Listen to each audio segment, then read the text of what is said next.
Okay, what do you know about Kuhn? Is he the guy who says science is subjective? That's a totally different guy. Name starts with an F, I think. I'm not even sure how to pronounce it. Thomas Kuhn just says that science is not totally objective. Scientists interpret data through paradigms, or ways of looking at the world. Oh, right. And the paradigms shift sometimes. Yes. A paradigm shift is a scientific revolution. Usually science just presumes a paradigm. Like Newtonian physics, then Einsteinian, then later quantum mechanics, and they work with that, trying to solve puzzles using the paradigm. Okay. Sometimes, unsolvable puzzles pile up, and new younger scientists start thinking outside the box. Meaning that they try thinking with a new paradigm. When that paradigm becomes dominant, a revolution has happened. And what's that got to do with logical positivism? Well, they positivists thought that science was totally objective, and Kuhn sort of undermined that. Okay. But there's a bit more. Like what? Kuhn thinks of science as puzzle solving within a paradigm punctuated by revolutionary paradigm shifts.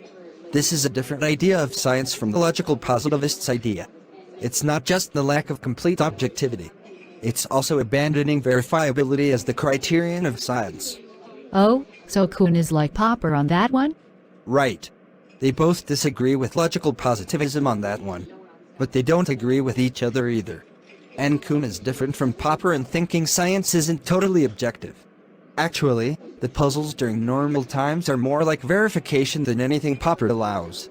So Philosophy of science is interesting. and complicated. But what do you think? Nothing if I can avoid it.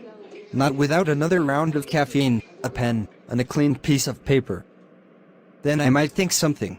Right now, I just think this is part of the story of how logical positivism died.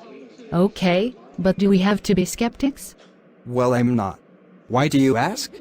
Well, what's the solution to the problem of induction, or the problem of those principles you were talking about? The one we need to accept if we're going to learn anything from experience. Yeah, But can't be learned from experience themselves? yeah, those. As far as I can tell, there's only one alternative. What's that? Reject extreme empiricism.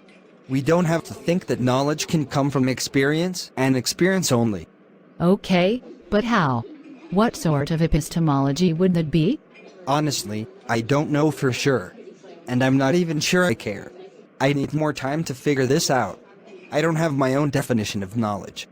But there's this YouTube philosopher I know who might have an opinion. Oh, that guy. Right. The important thing is that there are alternative epistemologies, like from Kant and Thomas Reid. Okay, so where does that leave us? You tell me.